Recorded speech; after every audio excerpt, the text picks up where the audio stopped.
Hey everyone, Mike Ferraro, Compass Real Estate. Today in this video, we will break down the crazy year we had in real estate for Fairfield County, Connecticut in 2022. Make sure you stick around to the end because I'll give you my predictions of what's to come in 2023.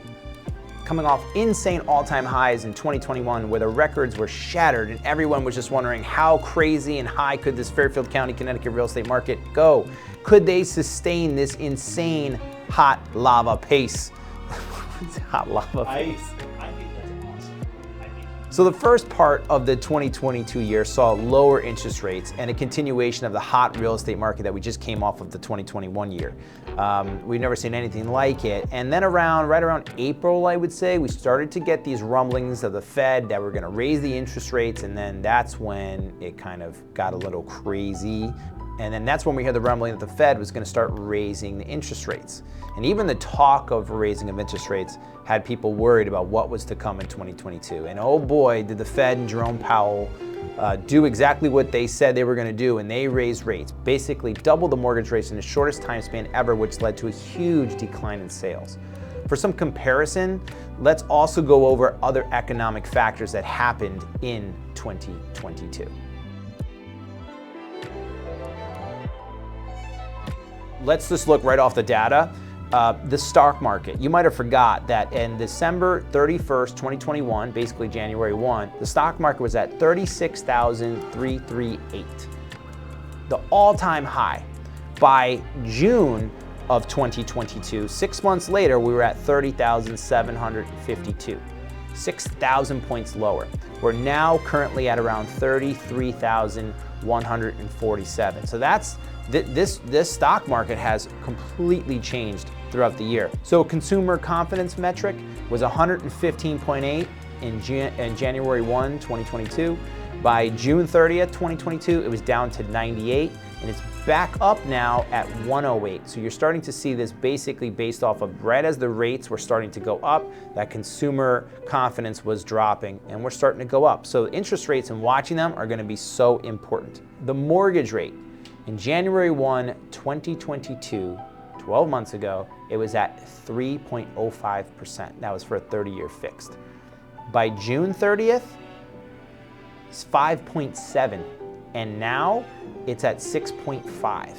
And now you see how fast these interest rates have gone up, doubled. That will have a ripple effect. Basically, if you raise interest rates that fast, you don't feel it right away. It's like a 9-month lag. And now we're starting to really see it in the real estate market. One of the other key factors is the unemployment rate. And the unemployment rate in the United States 1 year ago was 3.9. And then June, it was 3.6, and it's now 3.7. So we're actually really good numbers on the unemployment rate, which is good news for the economy. Again, a lot of what we did to the real estate market was because the Fed wanted to raise rates, which they knew was gonna hurt the real estate market, and they did it on purpose. But we still have great unemployment rate here. But you didn't come here to learn about economics in the country. You came here to learn about the real estate market in Fairfield County in the year that was 2022. So let's get into the actual numbers, and they are quite telling, so let's just jump right into it. So this is all about Fairfield County real estate. Let's talk about the 12-month median selling price. So the 12-month median sale price is actually $647. So that's up 44% from 2021. Quarter 4 closing sales, 1,714. That's actually down 16%. Q4 closed sales volume, 1.6 billion. That's actually up 21%. And current inventory, 1,231. That is down 68%. Again, I'm gonna run through some more stats so you really feel this more hit, but we're down almost 70% of inventory than we were back in 2019. That's huge. That's a huge stat. There is just really no inventory out there. But let's really even get deeper. So let's take these stats here.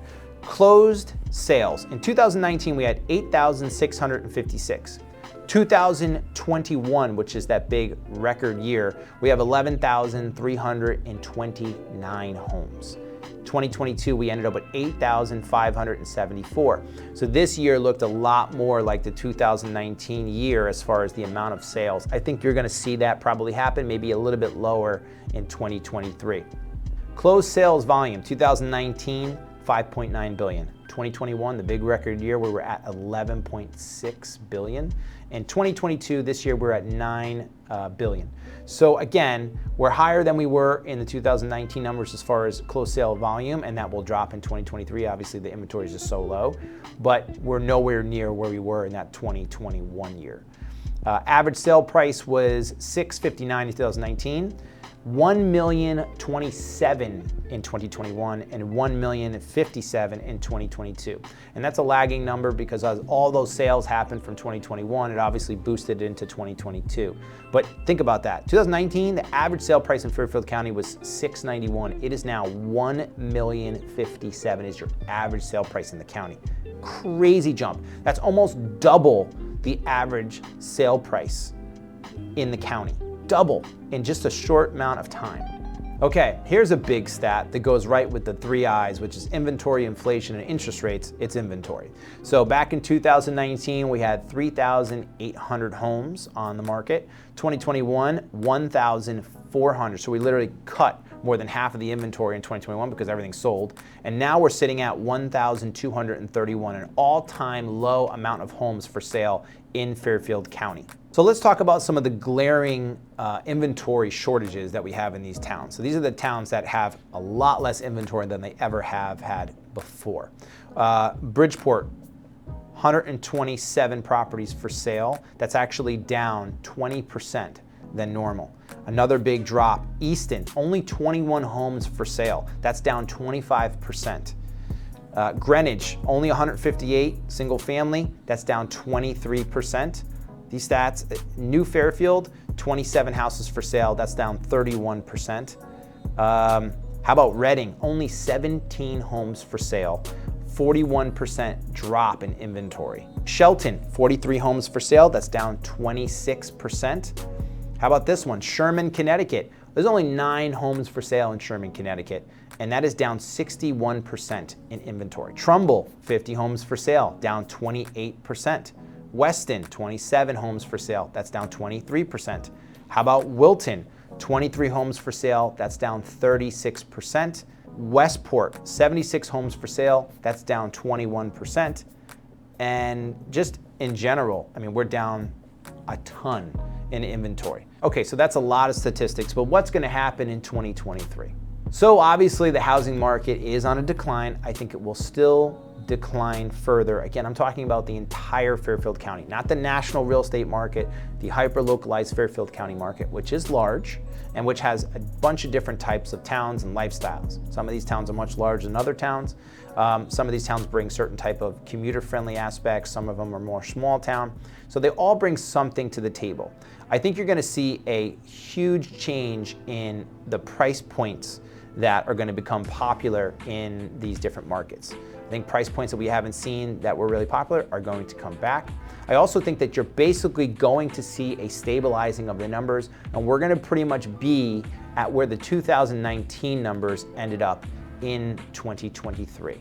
And look, for all intents and purposes, we're still in a hot market. Back in 2019, the market was way hotter than it had been in 2009, 2010, 2011, and we had been a 10-year and had seen a 10-year trajectory in growth and property value. So we're still in a relatively hot market compared to all the other times. Another thing to think about is the interest rates dropped slightly here at the end of 2022, and that all of a sudden gave consumers a little bit more feeling of positivity, that there was some light around the corner. And because of that, I do think that you're going to see your applications for mortgages pick up, which the stat has showing that they are. Fannie Mae and Freddie Mac did just raise their limit to over $1 million for the first time ever, and that's great. Again, it gives consumers more buying power to buy some of these properties that might have higher price points than normal or the way they've had in past years. So let's not forget that we have a healthy unemployment, we have good job numbers, and finally, it's Fairfield County. There's so many great opportunities to find amazing properties. It's commuter friendly, and there's so much lifestyle opportunity for you and your family to move into. And for Fairfield County, our demand still far outpaces its supply. And in 2023, we're still gonna get buyers that are gonna wanna leave New York City and come to the amazing Fairfield County. Why?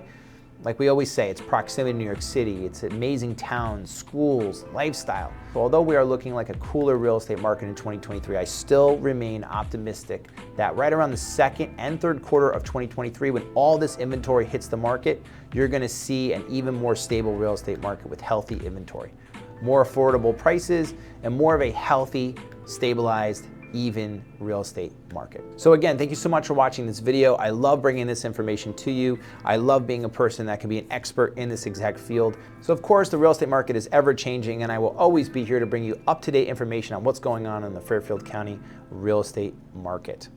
Thank you so much for watching. Take care.